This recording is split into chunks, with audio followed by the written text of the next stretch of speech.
मंडन मिश्र अपनी पत्नी के साथ माहिष्मती नगरी में रहते थे। यह जगह भी बिहार के सहरसा जिले का महिषी कस्बा है। मंडन मिश्र कितने बड़े विद्वान थे, इसका अंदाजा इस बात से लगाया जा सकता है कि उनके घर का पालतू तोता भी श्लोक बांचता था। मंडन मिश्र की पत्नी उभय भारती भी अपनी विद्वता के लिए प्रसिद्ध थी। आचार्य शंकर शास्त्रार्थ के लिए मंडन मिश्र के गांव पहुंचे। मंडन मिश्र से जब वहाँ वो पहुँचे थे शास्त्रार्थ के लिए, तो उन्होंने पहला शब्द यही बोला था, कुतो दंडी। ये दंडी सन्यासी कहाँ से आ गए, क्योंकि वो गृहस्थ थे और वो कर्मकांड की बात करते थे, ये ज्ञान कांड की बात करते थे। डिबेट का मुख्य विषय यही था, कर्म वर्सेस नॉलेज। आचार्य शंकर और मंडन मिश्र के बीच शास्त्रार्थ शुरू हुआ। तय यह हुआ कि शास्त्रार्थ की मध्यस्थता मंडन मिश्र की पत्नी उभय भारती करेंगी। सर्वप्रथम आप दोनों अपने अपने विषय की स्थापना करें। देवी, आचार्य हमारे विचार जानने हेतु हमारे गांव महिषी आए हैं। इस कारण वे ही पहले अपना मत प्रस्तुत करें। अवश्य। जब उपनिषदों के महावाक्यों से जीव और ब्रह्म की एकता का बोध होता है, तो संसार और अज्ञान के सारे प्रपंच समाप्त हो जाते हैं। जीव सच्चित आनंद में लीन हो जाता है।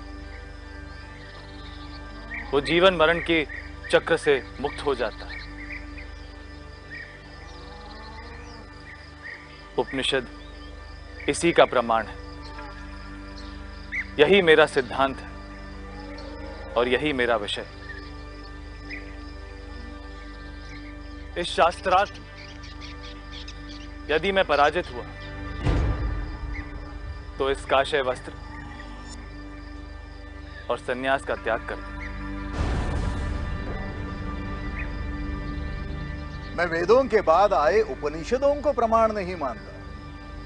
मैं वेद के कर्मकांड को प्रमाण मानता हूं। दुखों से मुक्ति कर्म से मिलती है, काम से मिलती है, शब्दों से नहीं। शब्दों की शक्ति तो केवल कर्म को प्रकट करने तक ही सीमित होती है। इस कारण मनुष्य को अपनी पूरी आयु कर्म का अनुष्ठान करना चाहिए। यही मेरी प्रतिज्ञा है। यदि इस शास्त्रार्थ में मैं पराजित हुआ तो मैं गृहस्थ धर्म छोड़कर सन्यासी बन जाऊंगा।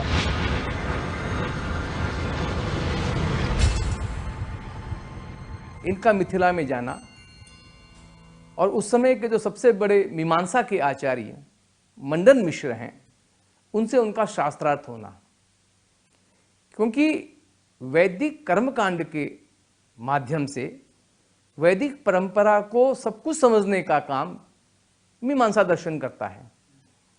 तो वो जो धार्मिकता है जिसमें दार्शनिकता नहीं है। आचार्य शंकर और मंडन मिश्र के बीच शास्त्रार्थ शुरू हुआ तो थमने का नाम ही नहीं लिया। 5-6 दिन बीत गए, लेकिन आचार्य शंकर और मंडन मिश्र के बीच शास्त्रार्थ नहीं थमा। नियम के मुताबिक केवल नित्य क्रिया कर्म और भोजन के लिए आराम करते थे और फिर शास्त्रार्थ शुरू हो जाता था। आचार्य, आप कहते हैं कि जीव और ब्रह्म एक है। यह कैसे पता चलेगा? आत्मा और परमात्मा को एक ही कैसे माना जाए? जीव ही ब्रह्म है, यह सिद्धांत कभी सिद्ध नहीं हो सकता, क्योंकि इसका प्रत्यक्ष ज्ञान किसी को नहीं है और नहीं इसका कोई अनुमान है। हर व्यक्ति का अनुभव है कि ये ईश्वर नहीं है। शिरोमणि, जीव और ब्रह्म एक ही है और इसका स्मरण इंद्रियां अर्थात आंख, नाक, कान, जीभ से नहीं होता, हो भी नहीं सकता। इंद्रियों से तो केवल प्रत्यक्ष ज्ञान हो सकता है। इंद्रियों की पहुंच ब्रह्म तक है ही नहीं। परमात्मा ब्रह्म इंद्रियों और बुद्धि से परे है,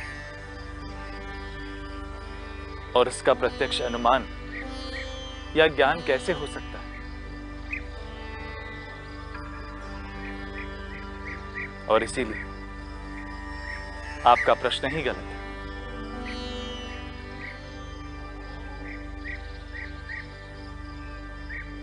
आखिरकार शास्त्रार्थ में आचार्य शंकर के अकाट्य तर्क से मंडन मिश्र निरुत्तर और परेशान होने लगे।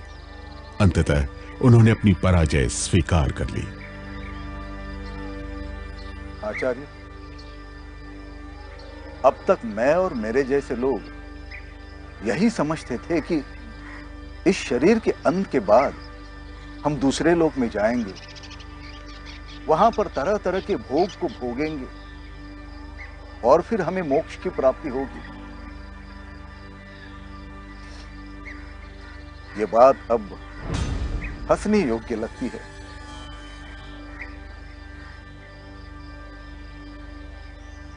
आचार्य, अज्ञानतावश और अहंकार में मैंने आपको कई अप्रिय और कटु बातें बोली है, मुझे क्षमा कर दीजिए। मैं संन्यास लेकर आपके शरण आना चाहता हूं, आपका शिष्य बनना चाहता हूं। आचार्य, मुझे ब्रह्म तत्व का उपदेश कीजिए।